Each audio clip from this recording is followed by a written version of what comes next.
Euzu billahi mineşşeytanirracim. Bismillahirrahmanirrahim.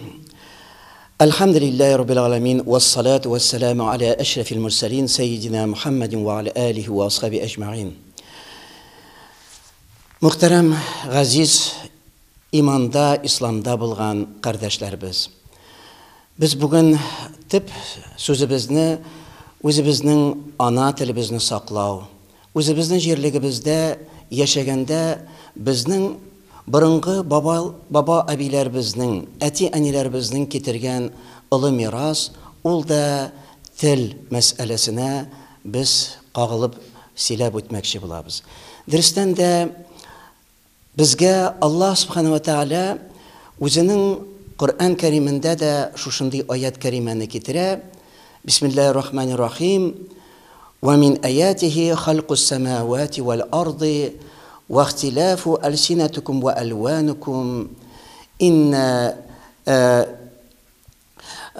Allah subhanahu teala ushbu ayat karimesinde ayta Allah Teala'nın büyük bulgan hikmet hem o'zining mucizalarından hem ululuk kudret kişinden ko'klarni hem yerni yaratuda hem sizlerini türlü bulgan tiller bilen hem sizlerini türlü tüste yaratuda. Bu elbette inne zalike elbette ushbu narsa bütün dünya halkka Allah Teala'nın büyük hikmeti, ululuğu ikenliginde anda fikir jirtirge sebepler var. Mine Allah subhanahu teala bizge ushbu Qur'on kariminde de tiller turunda aytuvi, yer ko'klarni nishik Allah Teala qudrat bilan yaratgan, ani saqlaw bizning için oldimizda nindi zo'r bir muhim ham bo'lish bo'lgan kibik, bizning oldimizda o'zimizning millat bo'larak o'zimizning tilimizni ana tili etib saqlaw, o'zimizni turli millatlar bilan yashaganda ol millatlarning de tüp şuşu ruhi baylıklarını saklav bizning oldimizda bo'lish bo'lib turadi.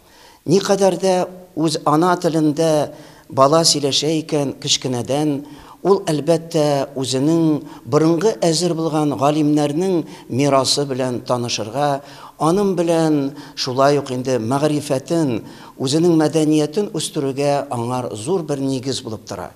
Hem başka xalq milletler bilan aralashganda da o'zining milletin anı gurur etip, o'zining milletine qarata matur sifatların saqlawda başka milletlerge de o'zin matur o'rnak etip ko'rsatuga ul ijtihad tirishlik qo'ya turgan bo'lar. Bizga iman degan Allah Teala o'zining haqligida ishonuda da Allah Teala'nın bu hikmeti bularak da biz indi Müslüman ümmeti ehli bularak da biz Allah'a da şunun bilen yakın bulabız. Bendelerge de hürmetli bulabız.